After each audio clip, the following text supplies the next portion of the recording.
सो ये guys welcome back to channel. इस video में मैं आपको बताऊंगा कैसे आप अपनी वेरिएशन वाली लिस्टिंग क्रिएट कर सकते हैं। सो वेरिएशन लिस्टिंग क्रिएट करने के लिए you have to download the feed file. Download करने के लिए just go to the add product section. After clicking on it आपको ये विंडो दिखेगी।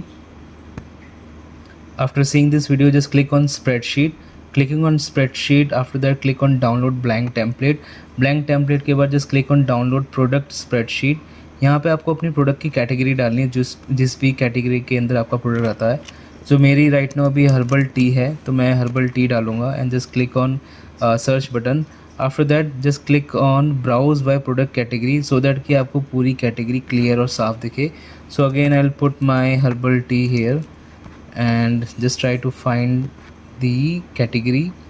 आपको ये दिखेगा हर्बल टी करके। Just click on select and then after clicking on select just click on generate spreadsheet. So मैंने ऑलरेडी डाउनलोड करके रखी हुई है। So I show you the demo.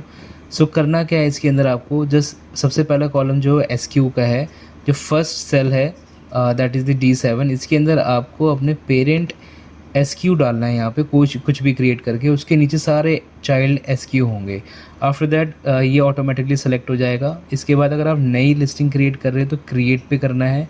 अगर पुरानी लिस्टिंग के अंदर कुछ अपडेशन कर रहे हो तो you have to click on edit partial update. After that ये जो मेन पार्ट है यहाँ पर आपको हमेशा सबसे ऊपर पेरेंट रखना है। पेरेंट SQ के आगे पेरेंट रखना है और चाइल्ड के आगे चाइल्ड रखने हैं यहाँ पर। और इस पेरेंट SQ के अंदर पहला ब्लैंक छोड़ना है और चाइल्ड के आगे सारे पेरेंट की SQ रखनी है। यू कैन मैच, जो यहाँ पर SQ है वो पेरेंट से मैच हो रहा है इस वाले SQ से। After that variation theme select करनी है। आप कैसी अपनी लिस्टिंग को दिखाना चाहते हो, यूज़र किस बेसिस पे देखना चाहता है। सो राइट नाउ मैं चाहता हूँ कि फ्लेवर और साइज़ के हिसाब से देखे, तो मैंने फ्लेवर और साइज़ वेरिएशन थीम रखी है। इसके बाद यहाँ पर आपका ब्रांड का नेम होना चाहिए। आफ्टर दैट जो आपने वेरिएशन थीम यहाँ सेलेक्ट करी है, मेक श्योर कि वो कॉलम फिल्ड हो, लाइक फ्लेवर का कॉलम फिल्ड हो और साइज़ का कॉलम भी फिल्ड हो। सो मैं अगर आगे जाऊँ तो यहाँ पर जैसे मैं देख सकता हूँ साइज़ का कॉलम है, ये साइज़ का कॉलम जो है वो ऑलरेडी फिल्ड है, मैंने फिल्ड किया एक्चुअली में। तो pack of 1, pack of 2, pack of 3, pack of 4, right. उसके बाद मैं आगे बढ़ूँ तो आगे मैं अगर बढ़ता हूँ तो इसके अंदर फ्लेवर का भी साइज़ होना ज़रूरी है।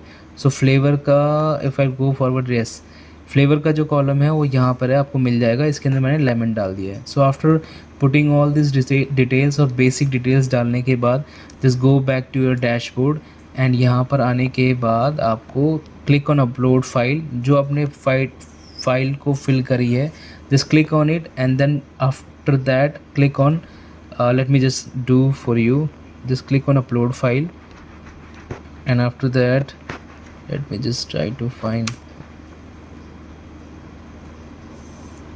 अभी एरर दे रहा है बिकॉज मैंने कोई रैंडम फाइल सेलेक्ट करी है। जो आप फाइल सेलेक्ट करोगे बिल्कुल राइट होनी चाहिए, वो इसलिए एरर दे रहा है क्योंकि ये XLS है। मैं एक सही फाइल को सिलेक्ट करता हूँ, XLSM। You have to select the XLSM file.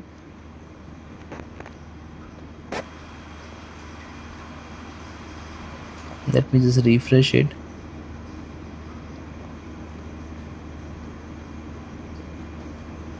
Just click on upload file and then XLSM file। ये सेलेक्ट करने के बाद you have to click on validate your file। इस पर क्लिक करने के बाद आपकी फ़ाइल जो यहीं पर ही ऑटोमेटिकली वैलिडेट होती है। जो एरर्स होती हैं वो ये दिखा देता है, जिसमें एरर्स नहीं होती उसको नहीं दिखाता है। After this click on submit button. Submit button पे क्लिक करने के बाद आपकी फ़ाइल जो है प्रोसेसिंग में चली जाएगी and your listing will be live after 24 hours. So thanks for watching. I hope you get the point what I'm trying to display here. Thanks for watching।